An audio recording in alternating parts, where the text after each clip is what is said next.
রূপগঞ্জের মানুষ যাতে বুক ফুলা চাকরি করতে পারে এই ব্যবস্থা ইনশাল্লাহ আমি করে ছাড়বো। তারা চাকরি দেয় না ইনশাল্লাহ। আমি রূপগঞ্জে যত ইন্ডাস্ট্রি আছে, যত ইন্ডাস্ট্রিগুলি আছে, তারা হাজার হাজার কোটি টাকা রূপগঞ্জ থেকে নিয়ে যায়, কিন্তু রূপগঞ্জবাসীকে ওরা চাকরি দেয় না। আজকে এই চাকরির জন্য আমি প্রতিটা ইন্ডাস্ট্রির কাছে যাব, গিয়ে বলবো অ্যাটলিস্ট যাতে 50% লোকের যাতে চাকরি দেয়।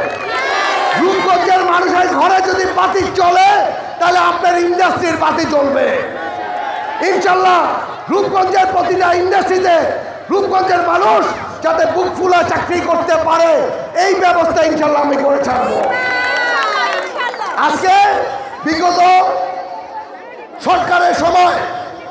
সরকারের সময় আপনারা দেখবেন যে আপনাদের গ্যাস লাইনের আপনারা টাকা দিয়েছেন বৈধ গ্যাস লাইনের জন্য, কিন্তু ছাত্রলীগ যুবলীগের কিছু সন্ত্রাসীরা এই গ্যাস লাইন দিয়েছে, কিন্তু ওরা বৈধ দেয় নাই।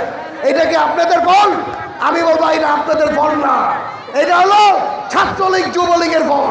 টানা তৃতীয়বার অর্জন করেছে দেশের সেরা সুপার ব্র্যান্ড স্বীকৃতি বসুন্ধরা টিস্যু।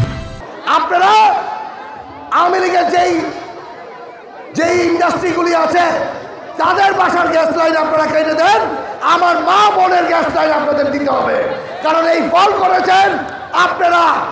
শেষেরও তো আমার মা বোনরা দেবে না, আপনাদের বাসার গ্যাস লাইন কাটিয়ে দেওয়া হবে, আমার মা বোনদের গ্যাস লাইন যদি ঠিক করে না আসে। আজকে আমাদের দেশটায় তারেক রহমান সাহেব একটি 31 দফা নামে একটি কিভাবে দেশ চলবে একটি সুন্দর একটি মানুষের সামনে উপস্থাপন করেছে। 31 দফায় আছে আমার মা ও বোনরা বাসায় বসে থাকলেও তাদের যাতে খাত খরচের জন্য যাতে টাকা পায় এই ব্যবস্থাটা করা আছে।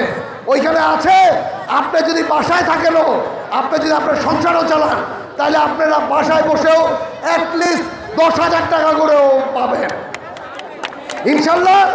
এই টাকাটা আমি চেষ্টা করব চনপাড়ার মানুষ যাতে বেশি পায়, ইনশাল্লাহ আমি এই চেষ্টাটা করব। আজকে আমি চনপাড়ার মানুষকে একটি কথা বলি, আপনারা যাতে গর্বের সাথে থাকতে পারেন, যাতে সবচেয়ে গর্বের মানুষ হিসাবে থাকতে পারেন, এই ব্যবস্থা ইনশাল্লাহ আমি করে ছাড়বো।